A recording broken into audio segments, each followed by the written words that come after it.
Graças a Deus, queridos, por este tempo de adoração na presença do Senhor.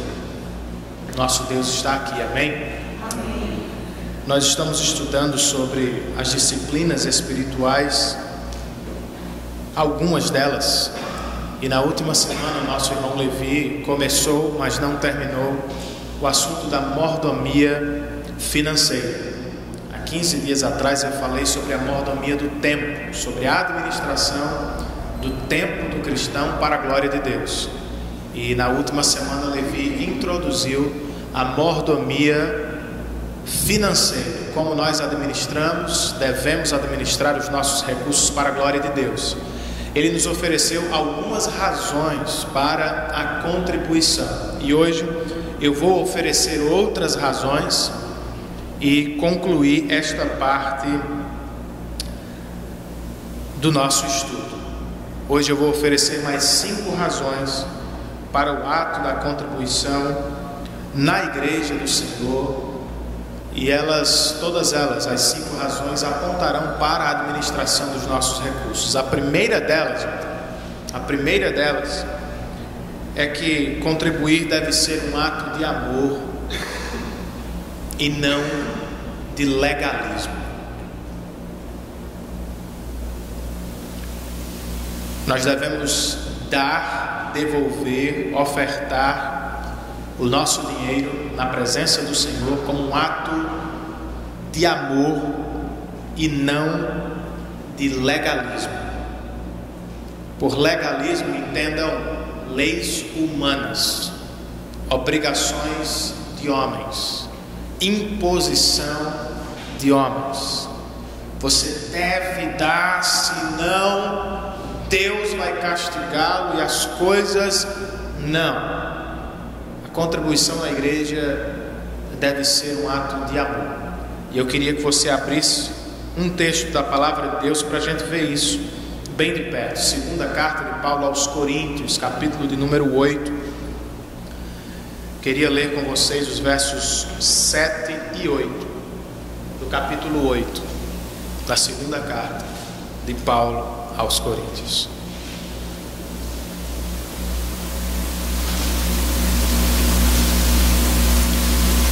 Segunda carta de Paulo aos Coríntios 8 e 9, ou melhor, 7 e 8. Todavia, assim como vocês se destacam em tudo, na fé, na palavra, no conhecimento, na dedicação completa e no amor que vocês têm por nós, destaquem-se também neste privilégio de contribuir. Não lhes estou dando uma ordem, ele não é legalista, mas quero verificar a sinceridade do amor de vocês, comparando-o com a dedicação dos outros. Vamos ler o 9? Pois vocês conhecem a graça de nosso Senhor Jesus Cristo, que sendo rico, se fez pobre por amor de vocês, para que, por meio de sua pobreza, vocês se tornassem ricos. Que texto maravilhoso, e que verdade maravilhosa. Nós devemos contribuir na igreja do Senhor como um ato de amor e não de legalismo. Paulo diz aos Coríntios: se destaquem também no dar, no ser fiel, no contribuir. Vocês já se destacam em muitas coisas, mas se destaquem também no contribuir. E quando ele faz isso, ele não diz porque há uma lei severa sobre vocês. Não, eu não quero usar a lei, eu quero apenas verificar a sinceridade do amor de vocês. Quem ama, gasta, investe. veste, dá ao outro, a quem é amado. E Paulo diz: se vocês de fato amam a Deus como dizem amar, é claro que vocês vão doar à igreja dele, vão cuidar do que ele ama, do que ele cuida. E vocês vão fazer isso por conhecer, por serem amados, porque vocês eram pobres, ele se fez pobre para torná-los ricos. Veja que Paulo desafia a contribuição usando o Evangelho. Ele não diz: eis uma lei, eis o Evangelho. Cristo tratou vocês assim. Vocês eram pobres, precisavam de salvação. Ele se tornou pobre, tornou vocês ricos. Façam o mesmo com os outros. Na igreja de Jesus Cristo, a contribuição não deve ser um ato de legalismo, mas deve ser um ato de amor. Deve ser a resposta do nosso coração. Eu quero investir no que Deus ama, eu quero gastar com o que Deus gasta, eu quero me preocupar com o que Ele se preocupa. Amém, irmãos? Por favor, meu. Semana passada a gente interagiu com esse. Foi, né? Mas só hoje a gente termina. Mas até comentou isso daí. Existe uma diferença entre oferta e dízimo, né? No meu entendimento, o dízimo aí seria uma obrigação, ou não? O dízimo foi uma obrigação. Ele é uma responsabilidade da igreja local mínima. Ele não é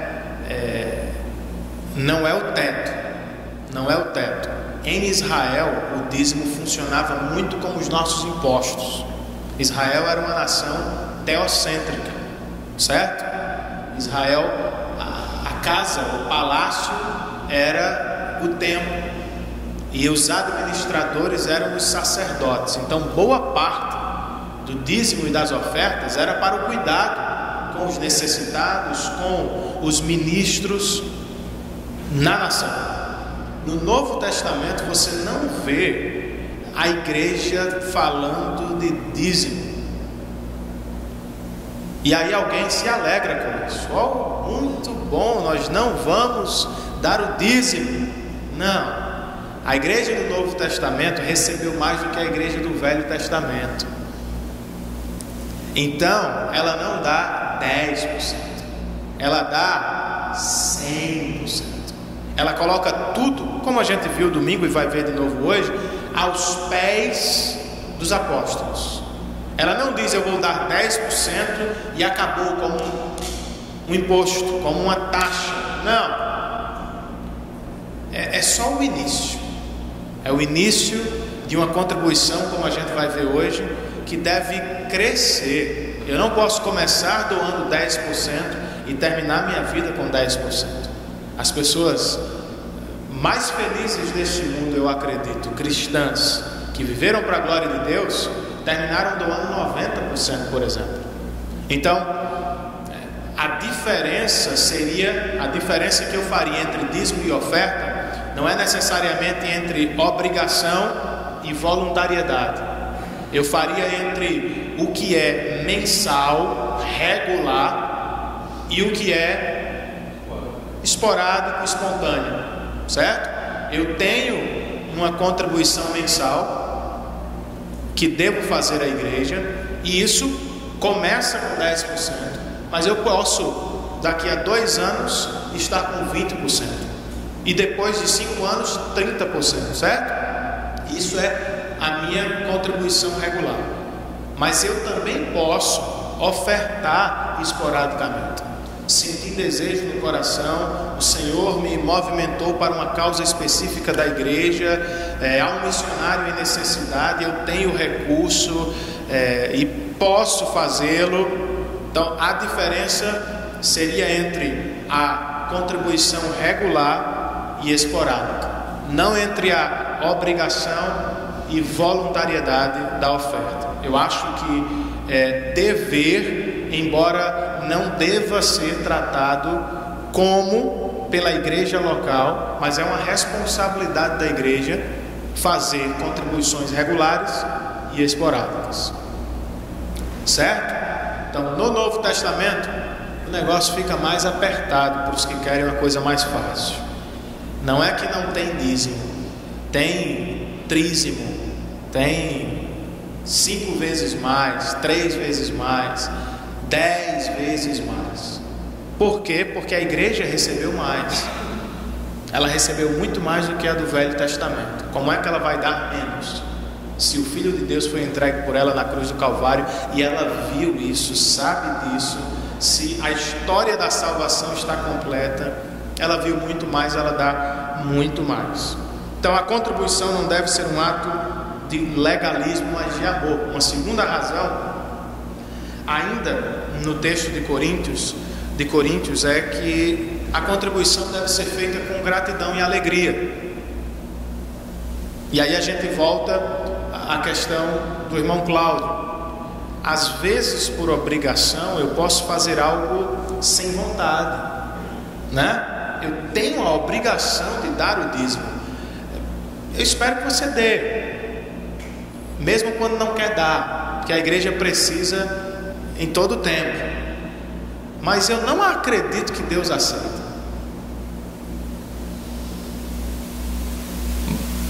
Deus não aceita oferta sem gratidão e sem alegria.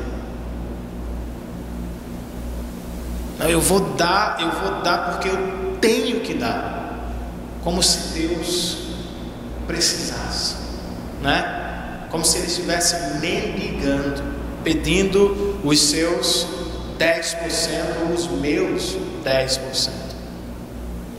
Contribuição, segundo as Escrituras, segundo o texto de Coríntios, deve ser feito com alegria e gratidão. Capítulo 9, aí mesmo, na segunda carta, o verso de número 7. Cada um dê conforme determinou em seu coração, não com pesar, com tristeza, nem por obrigação, diz Paulo, pois Deus ama a quem dá com alegria. Há algumas pessoas que não devem contribuir.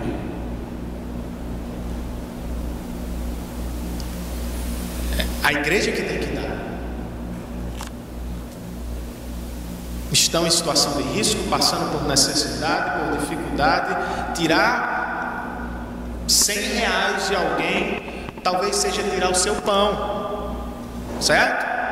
E essa pessoa fica inquieta, mas ela quer dar, porque ela se alegra. Eu diria à igreja que tem que cuidar desse irmão, porque era assim que acontecia aqui. E outros têm para dar e não dão, e alguns dão e dão com cara fechada, dão com o coração apertado. Vai fazer tanta falta esse dízimo.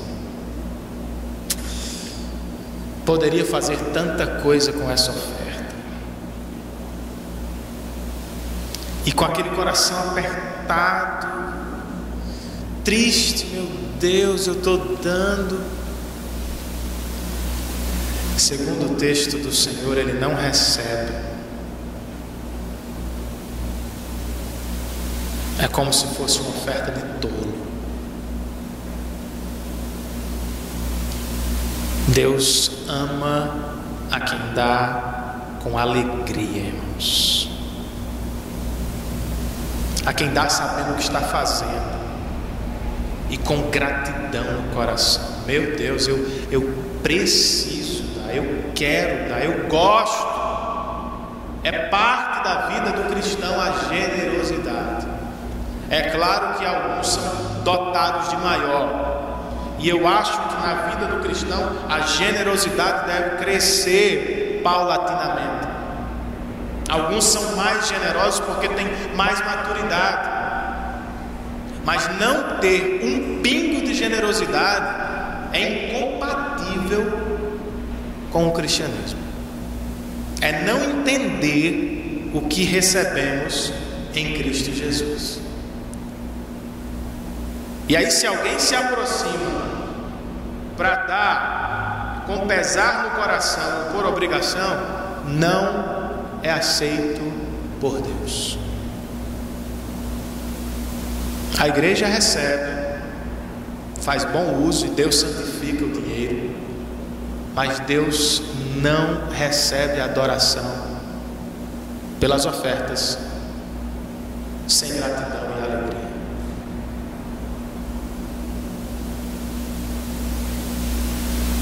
Porque é uma resposta, irmãos, ao que Deus fez por nós, não apenas em Cristo, mas pelo que Ele faz todos os dias. E nós temos inúmeras razões para celebrarmos a Deus com alegria, e fazê-lo de maneira diferente é pecado. Uma terceira maneira ou razão para se contribuir, chega às contribuições esporádicas, é que é correto contribuir e devemos fazê-lo como uma reação às necessidades pontuais.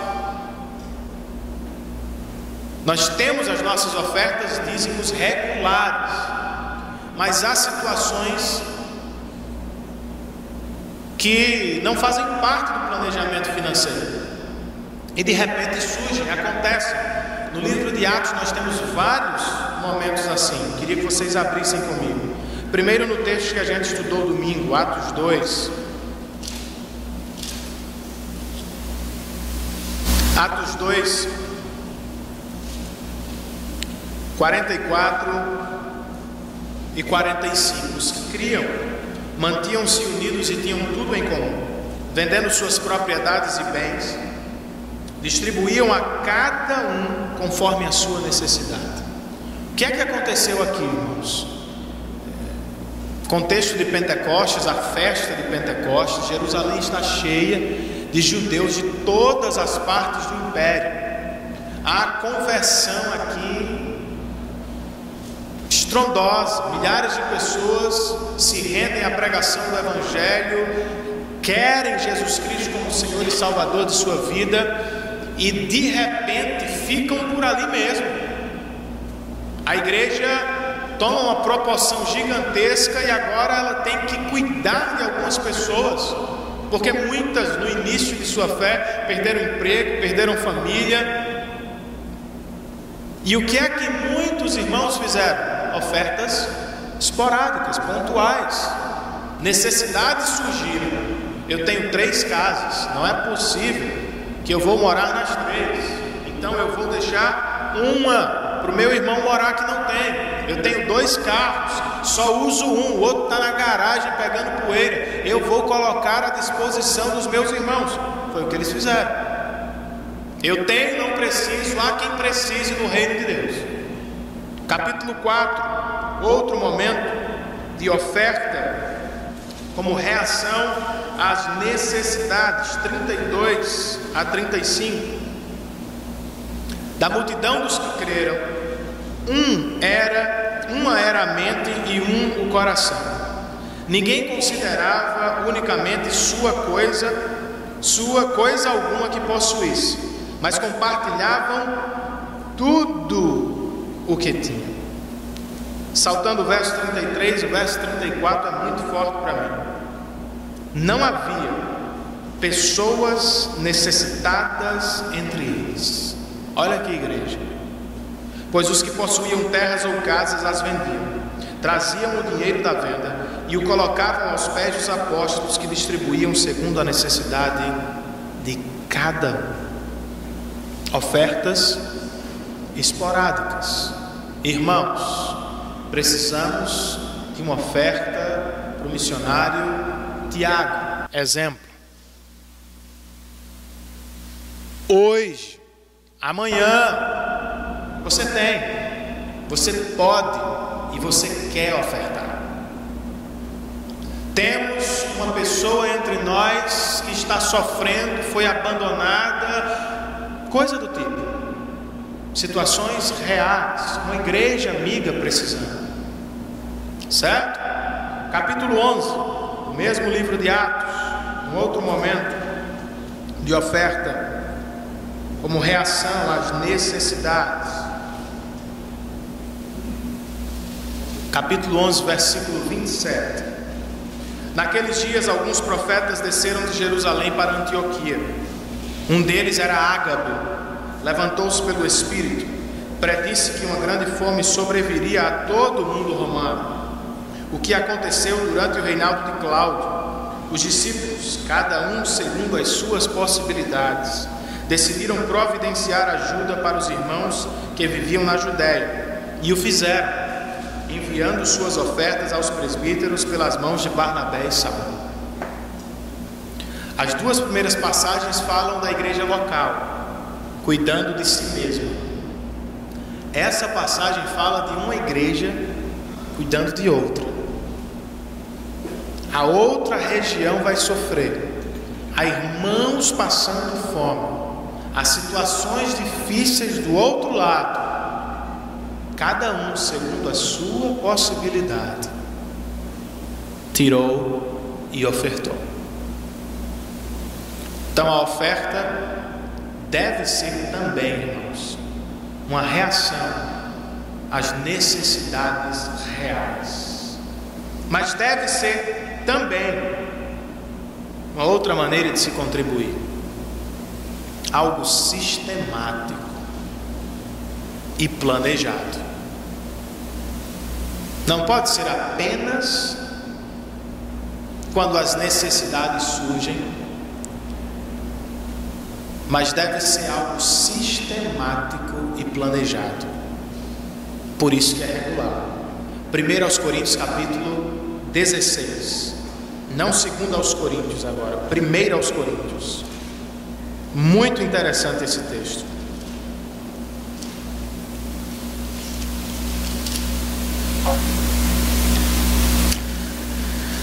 Verso 1 e 2. 1 aos Coríntios 16. Primeira carta de Paulo aos Coríntios.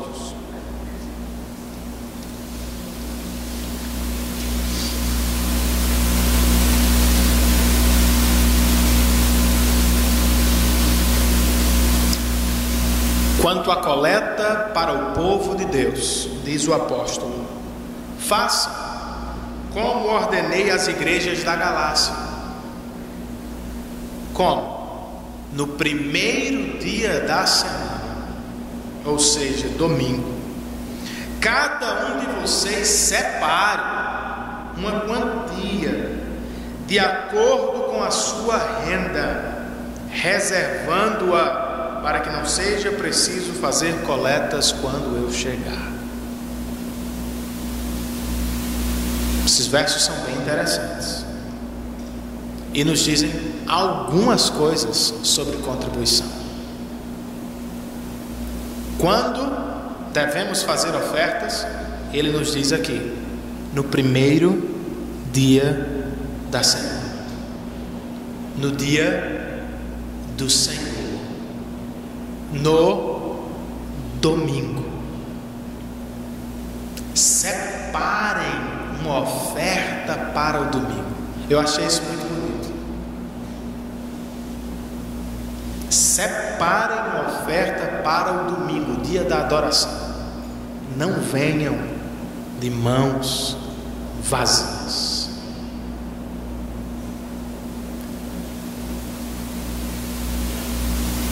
Venha com algo para deixar diante do Senhor. Algo é uma quantia, dinheiro. Faça isso segundo a sua renda. Não faça mais do que você pode. Não tire das suas contas a pagar mensais Não entre em débito porque você simplesmente fez uma loucura, pensando talvez, muita gente faz isso, né? Eu vou dar, porque lá na frente eu vou receber do Senhor, e aquela coisa de troca. Não, com os pés no chão, reserve uma quantia segundo a sua renda. E aqui eu acho que ele está falando sobre proporção.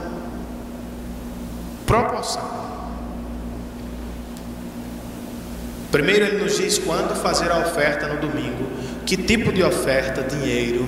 Como? Proporcional.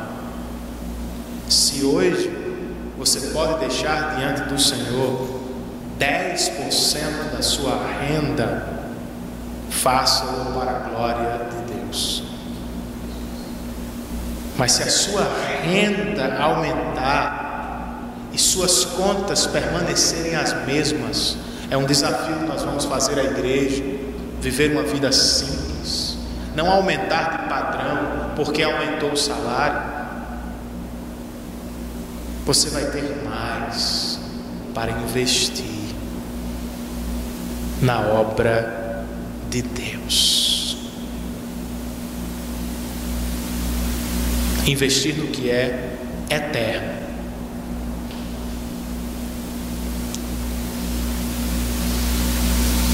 Então esse texto fala de algo mais sistemático, regular e planejado. Preparar-se para a adoração, preparar-se para a oferta, não se apresentar diante do Senhor de mãos vazias. Há algumas pessoas que fazem a sua maior contribuição no primeiro ou no segundo domingo. Ótimo, nenhum problema. Mas nós podemos ofertar semanalmente, ainda que com diferentes valores. Pois o que o Senhor vê não é necessariamente o valor, mas é o coração que dá com alegria e gratidão. Amém? E por fim, meus irmãos, embora isso seja um pouquinho complicado, porque pessoas interpretam de maneira equivocada, se apropriam, fazem o que querem com o que eu vou dizer agora, é bíblico dizer que contribuição fiel a Deus resulta em grandes bênçãos. É bíblico dizer que contribuição fiel a Deus resulta em grandes bênçãos, em mais generosidade de Deus. E aí eu queria que vocês fossem à segunda carta de Paulo aos Coríntios outra vez, para ler apenas um texto, capítulo 9.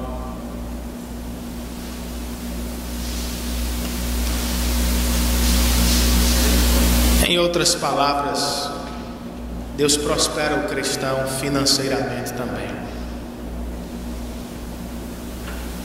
Não todo cristão, porque alguns se perderiam. Mas Ele dá dinheiro, é dom de Deus, bens, recursos para aqueles que não fazem de si uma fonte fechada, mas que permitem que as bênçãos do Senhor fluam para alcançar outras pessoas.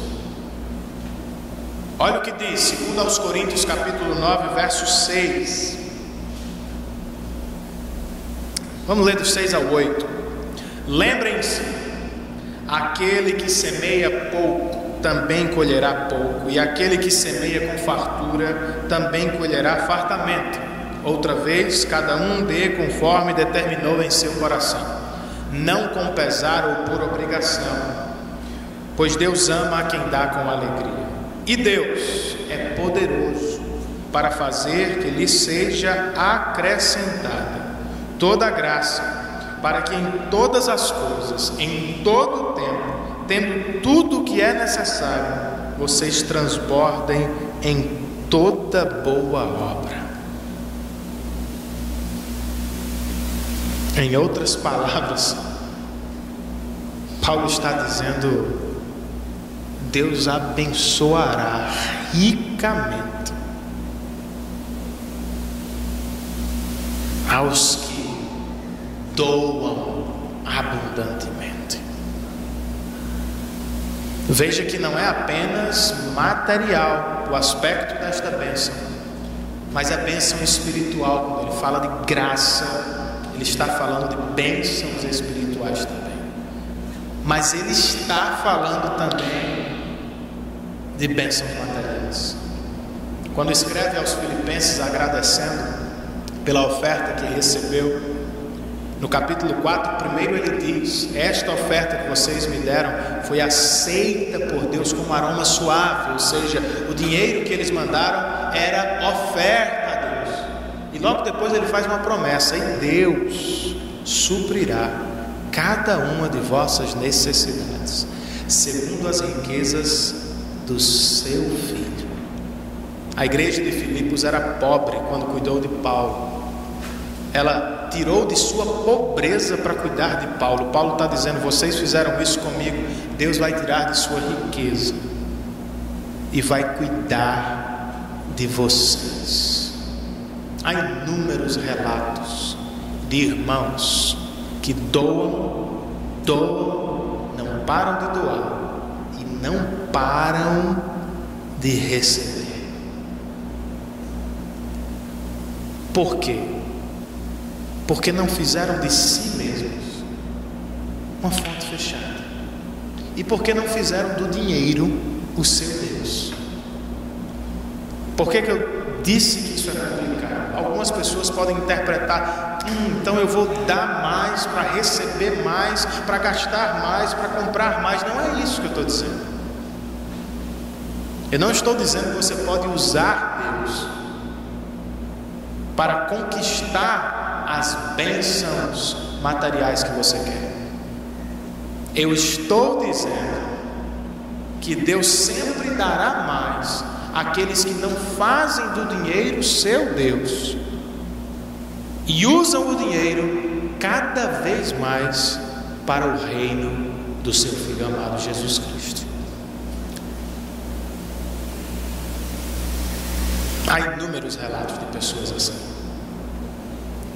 Aqui no nosso seminário, na Juvep, nós temos um irmão que sustenta dezenas de seminaristas há anos,